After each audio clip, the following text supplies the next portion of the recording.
to episode 7. This is Miguel Miranda. I'm Roger Curlin. We're going to be talking now about marketing, and we've given you the prior session about kind of what we're doing right now. Now we're going to talk about what we call the long strategy. So we're reopening our hospitality now. What's the long strategy for marketing?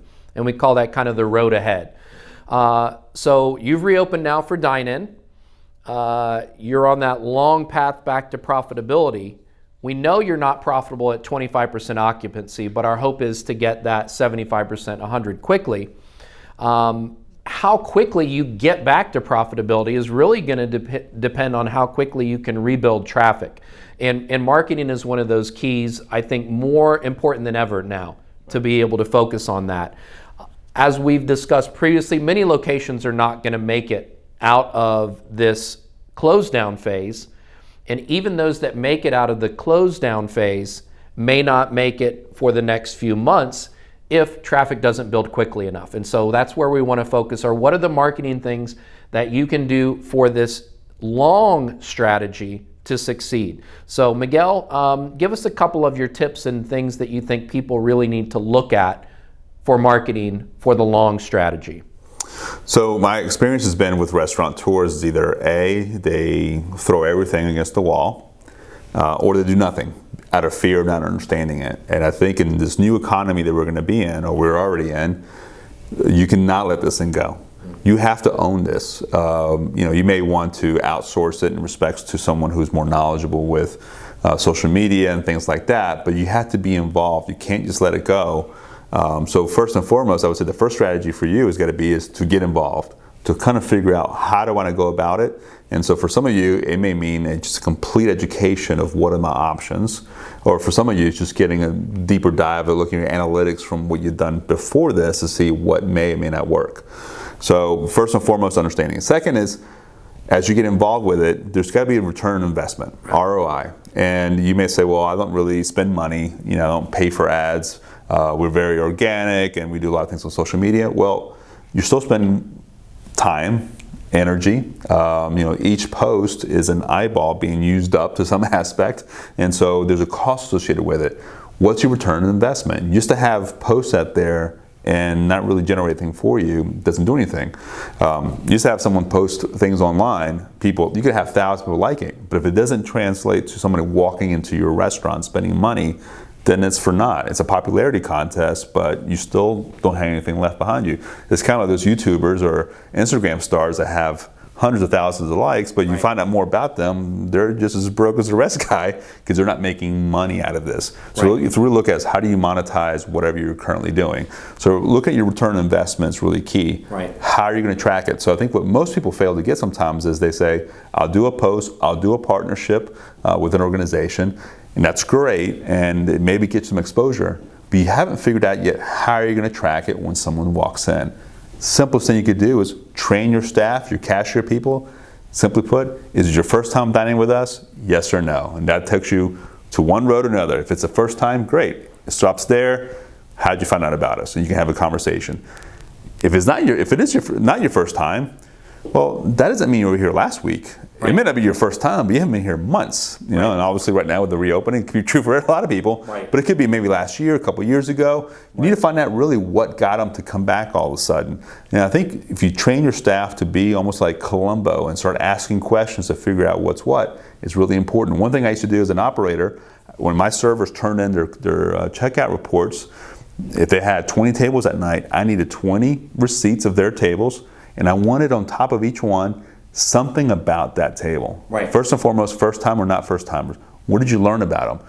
And so is the whole idea of what gets measured gets done. And I was measuring for them is, are they connecting to see what's going on? And so what was important for me is I would then see from that data is whether my marketing was working or not. So whenever a sales rep for a marketing company or whatever tried to get me to buy more, well, I would look back at my data saying, hey, you know what, that ad or that partnership is working. Why? Because my sales team, my staff is able to get the data. But if you're not doing your part, it doesn't matter what these other partnerships you're doing or those ads you're doing is doing for you because you're not collecting it. And so part of that ROI as well is also figuring out not only coming in and you're asking questions, but where are you going to funnel that information into? Whether it's a loyalty program you have in place already, and there's some great local partners you can work with that will help that set up for you. Even if it's a newsletter that you may be doing, or just looking for some social media following that you can actually go back and track with.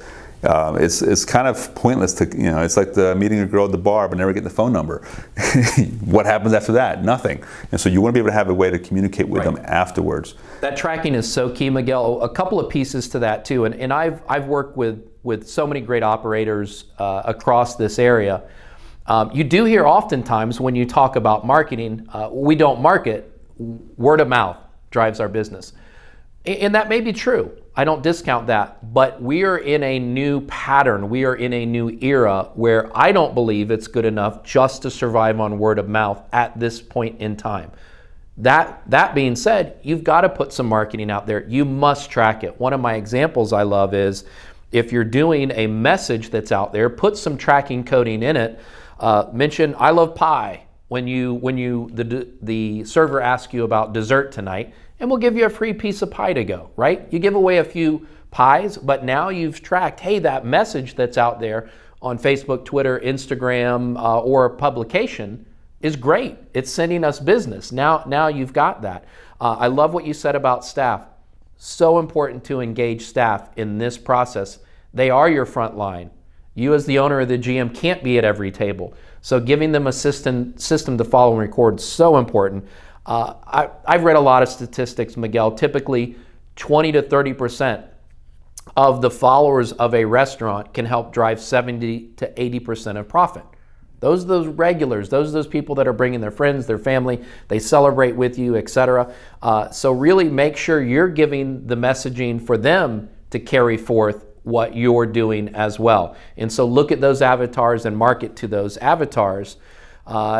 And also know some of your regulars may not be back right now for fear of safety. Maybe they lost their job. Maybe they're fearful they may lose their job. So there's a lot of uncertainty in the marketplace. So I really feel like restaurants need to rebuild traffic different ways than they did going into this crisis.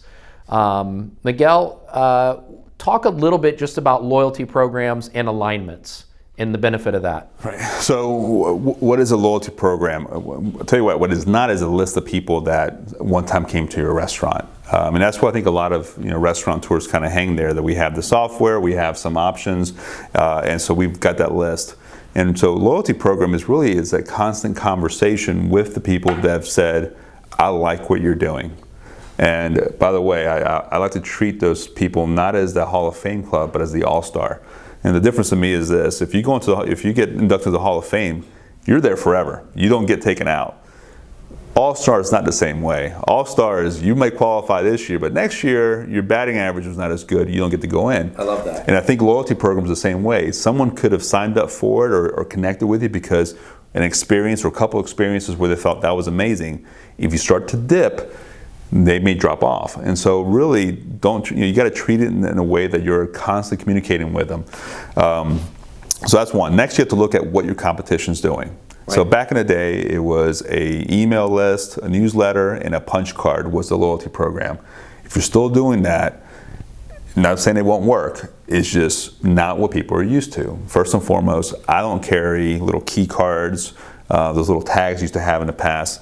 I lose the punch cards left and right, and so what it does for me is when I get to a place and someone asks me, oh, you're part of our club, do you have a punch card? I always say no because I don't carry them with me, and it actually frustrates me. I'm saying, seriously, you're still asking for a punch card? Like I probably could have qualified for fill in the blank, whatever they give away. A car. Yeah, but it was free dessert because I've been there so many times, but I'm not getting it because you put too much pressure on me. I had to do the work for you. And again, it was understandable, 10, 15 years ago when the technology wasn't there. Now you have technology that integrates with your POS, which can tell you, hey, if you're a big follower, if you love, vodka, and I like rum, then what we tailor towards you, what kind of gifts you get or what kind of promotion they get is going to be towards what you like, the vodka. Me getting an ad for vodka, and I don't drink vodka, wouldn't do anything for me. If I don't like pizza, but I'm a vegetarian, those ads don't help me. And so tailoring those things are really important. So to use the proper technology partners, make sure it makes sense. And as more if you can tie it into your point of sale, even better, because now you're tracking what people are spending and not spending. So tracking it, connecting with them, finding out where they're at, and looking at your analytics and seeing how many of them are actually coming back is really important. OpenTable has added some more analytics that you can tie into your point of sale. Not all of them, majority of them. So you can start seeing whether people are coming in and what they're spending, and then vice versa. Right, and I think also you have to pay attention to the hard and the soft costs of the different loyalty programs, the different affiliate programs. I know many restaurateurs out there will be in several different programs at once, but they're not subtracking those. And so it's one big pot along with their regular, and it's really, really hard to understand that ROI. So I really encourage you to break down each category of what you're doing to market to loyalty programs, affiliate programs, so you know what that exchange is. Right now, marketing is pretty inexpensive because a lot of people have cut back on their spend. So the clutter out there, the noise out there has gone down, the expense has gone down, so your message actually is a lot further extended, long as you're talking to the right people and you have your avatar hooked up correctly. One of the things that I always believe in is that a marketing message shifts over time. We've talked about safety, attentiveness, value, and experience. The concern about COVID, I feel, will ebb and flow over time. Right now, there's almost an anxiousness to get out that's overwhelming the concern about COVID for many people. And so how do you send your messaging out there so that it's appropriate and that it makes your guests feel comfortable and drives traffic to you? You were showing me some great social media by one of our local restaurateurs that's really putting everything informationally in front of the consumer to say, come back. This is the day to come back. This is how safe you're going to be, and here's what we're following. I love that. I love that messaging. And so I think that's really important, and that messaging is a form of marketing that's out there. One of the keys that you talk about, Miguel, I believe in it so much, is staying on brand, staying excited, right? We want to be excited about having people back again. Be unique. So important. There have been great stories of restaurateurs, of distilleries that have gone that extra 2, 3, 4 miles to do something great for the local community. Well, these stories have become a bit numbing and repeated, not to say we don't continue to do those things, but if you want a story that really kicks the doors open for the news, be creative about that and think about some unique things you can do as you reopen. I always say, create a sense of us, a sense of we, a sense of community. Those are really, really powerful words. And if you're following through that with the images and the stories and the thought, it's going to go a long way to help you as you rebrand yourself. Yeah. Well, we all like to belong to something. And I think if you look at the best marketing companies out there, it's always about, I belong to that movement, that product, that idea, and I want to continue being part of that. And if you look at the Nationals, what they've done, I mean, for a decade or over a decade, Starbucks built a brand purely at you belonging with us. They didn't discount, they didn't have coupons, they took care of the loyalty. Obviously their app allowed you to get a discount the more you put on there. By the way, great way to raise cash. They have more cash in most countries because people load up their Starbucks card and wouldn't use all of it for a couple of days. But the point being is that they actually built a phenomenal brand on a very basic product that actually used to go for $1.50 a cup. They were charging $3 to $7 a cup. Why? Because they built something that you want to be part of. And so as you're building your marketing, what does that look like?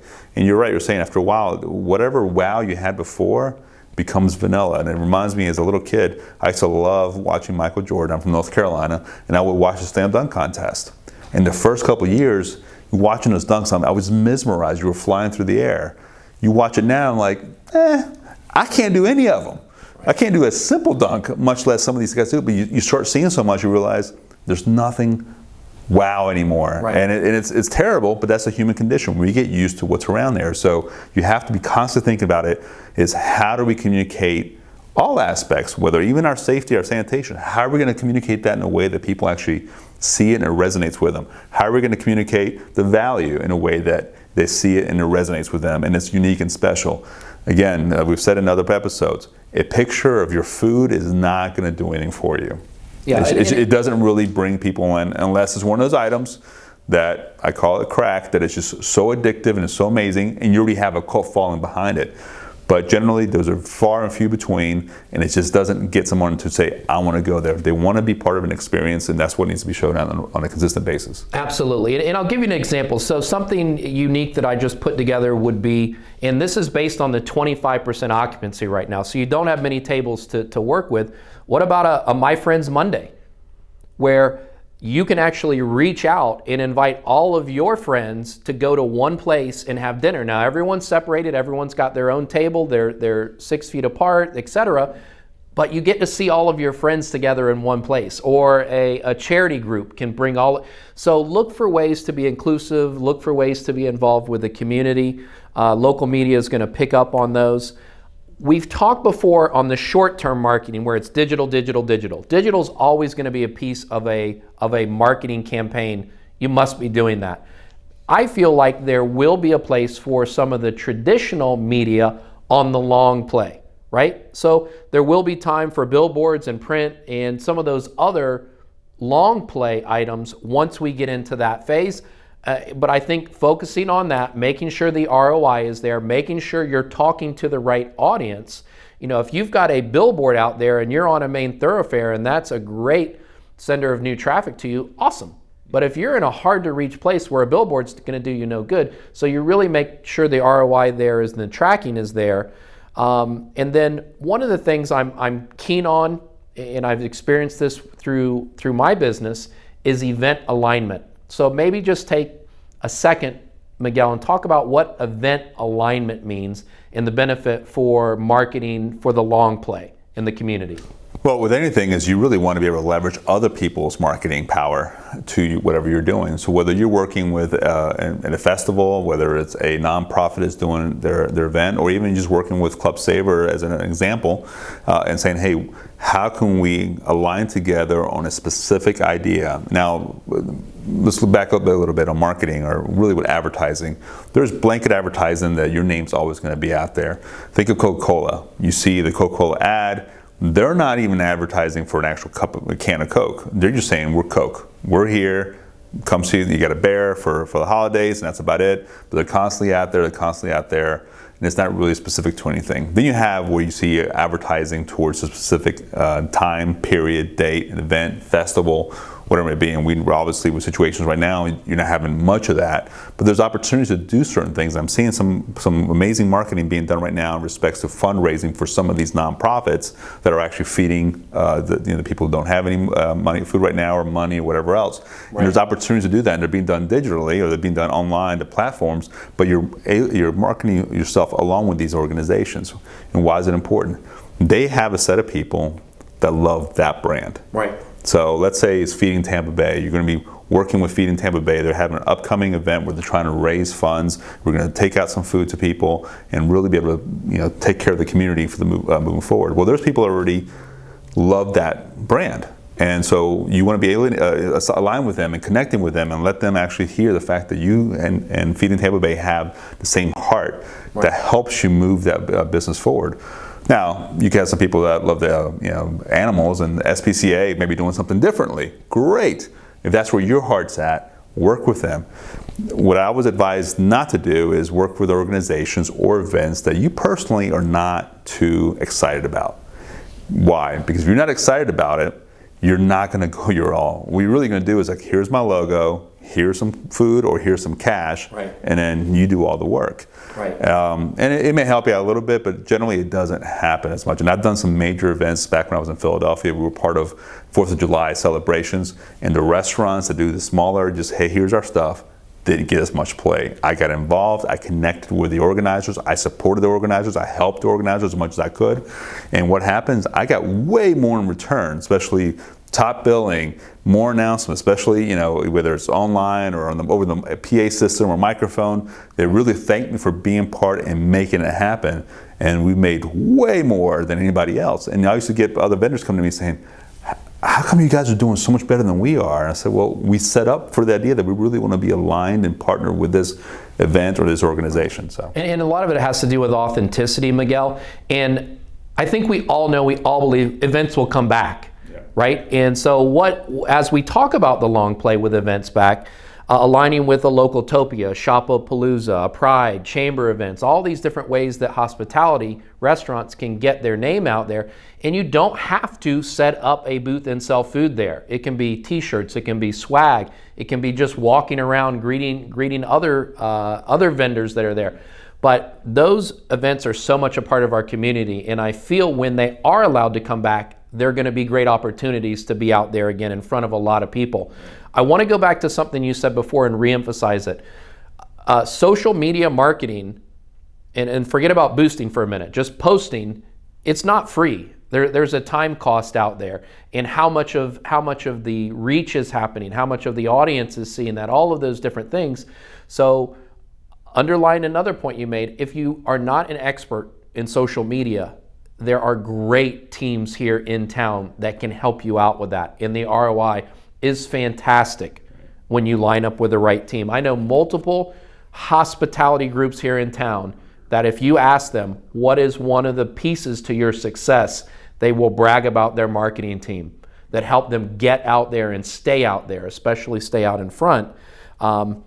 I want to go back to, it's not a coincidence that local restaurants, bars, hotels that do best in a time of crisis have built amazing brands through marketing, products, customer service.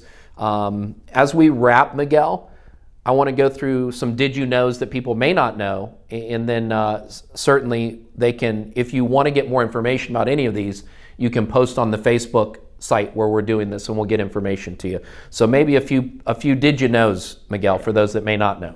First and foremost, whatever point of sale system you may have, most of them have aligned themselves with other third-party vendors to work along with them. Remember, technology, working with other technology is really important. So a lot of your platforms already have built-in options that maybe you didn't initially buy into or you didn't upgrade into.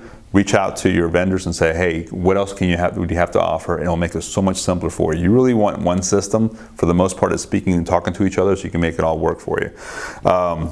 Wi-Fi systems and add-ons, we're all used to seeing this. When you get to a restaurant or somewhere, you have to log in and get more information. And it used to be very simply put that you would just be able to give your email and that would be enough. But the systems are getting really sophisticated now where you can actually, in some situations, order through the Wi-Fi system or at the very least capture your information and where you can start talking to whether it feeds into your loyalty program or not. But if you're not offering Wi-Fi, I think you're losing a big opportunity, and I get it. Cell signals they're more prevalent now, and it doesn't cost as much to have minutes and things like that. So you don't always connect, and there's always a privacy issue. People are not sure they want to give information. But I think if you built a great brand, if you got strong Wi-Fi, especially if you're doing some cafe work, taking out with a cup of coffee, it's a great way to connect. It doesn't have to be the free stuff you put out there on a regular basis. Review your platforms. That's a hate-hate relationship, yes. I'd say, in the hospitality world. Review your platforms. Make sure you're being consistent across the board. You're not heavily on one but by ignoring others, or the message in one is different from the other ones. They are unique, and though I think I see a lot of people that will post on one and automatically let it share the exact same post to the other ones. That's great, and it does. Some people maybe, I like to see Facebook only or Instagram only, so I happen to see everything. But there's a uniqueness to having certain posts show up on certain platforms only and have people cross through there. And I've spoken in prior episodes about TikTok, but we're seeing a lot more of businesses talk about, hey, here's a little something about, because TikTok's only 60 seconds. Right. Here's what it is. To get more information about that or see the full video, go to my YouTube page or go to my Instagram page. And so they're getting people to cross back and forth because people don't necessarily look at everything on all platforms. Right, and I want to tag on to that, Miguel. So when we look at a Yelp review system, a Facebook review system, a TripAdvisor, a Google review system, those are so powerful, and I find most hospitality owners, as I said, it's a hate-hate relationship. If you do that, perform that aspect correctly, that is something you do not have to pay for to properly engage with the reviews. So it's a 1-2 punch. You set yourself up for great reviews by how you conduct your business. When that great review comes in or that criticism comes in, you respond to it, and you respond to it quickly, and you respond to it with positivity, and you get right on top of it. So I see that's probably the low-hanging fruit where people could really build, because people are looking more than ever for that type of review system to pick a new place to go to. Pretty much most people automatically are going to look at Google and see how many stars you have, and they may actually, even if you have multi-unit, they may go to one unit versus another one because one unit has higher scores than the other. I have a client that literally has probably the worst performing website, had no social media presence prior to the crisis, had no marketing, really dollars being spent whatsoever. They were always packed. Why? Because they have several thousands of reviews on Google and Yelp, all averaging about 4.5 to 5 stars. Now, do they have an occasional 1 star? Yeah. And potentially could one of those 1 stars or 0 stars be a competitor trying to be sneaky in there? These guys didn't care as much. They interacted with each one, took care of them. But in the day, then you had more reviews coming out, and that took care of maybe potentially bad review. And like you said, the first thing you can do is deliver a great product, and it will take care of itself. So encourage your guests to either buy a receipt or having a table tent or something reminding them, let us know how we're doing, and either a QR code or a direct link so they can make it easy for them. Right. Yeah, same as the punch cards. I don't want to track that. Don't make me giving you a review something difficult. Make it really simple and easy for me. And your POS actually a lot of times prompts you. We'll send you a text message or an email later on because they've used your data before to ask you to have a review done. And we've got local businesses that actually are review experts that will help you manage that program and make sure it's rock star. A couple of other things, there's local companies that will actually print and sell your swag for you and give you a cut of that. Awesome. And then I've also seen where there's advertising mediums within hospitality locations where you can actually make revenue. So that's out there. Final thoughts, Miguel, and then I'll give it over to you. Marketing isn't magic. It's very hard work, especially during this time where we're having to reinvent some of the things we're doing. There's awesome talent locally. So I feel like my ask to you is, if you don't feel like that's your expertise, find someone you can team up with to do it. It is so valuable right now. Miguel? I second that, and whether it's you or someone on your team, I tell you what, there's a lot of young people on your team that would love the opportunity to work along with you and manage some of this.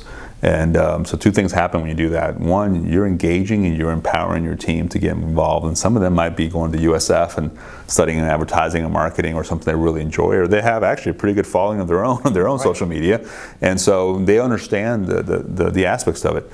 But what it does as well is, and I've worked with amazing marketing agencies, is they're good at what they know, but they don't know you quite well. And so sometimes there's a disconnect between the agency who's trying to figure out how do we best promote you and what information you give. So having someone else on your team who understands who you are, has your DNA, understands what the brand promise is, and how to convey it properly and work with those market agencies, you start seeing gold come out of that. And so delegate some of this responsibility. Stay involved, but delegate some of this responsibility, because it's not easy, like you said. It doesn't happen overnight, but it will take off after a while. Absolutely. So thank you guys for episode 7. Stay tuned for episode 8. See you soon.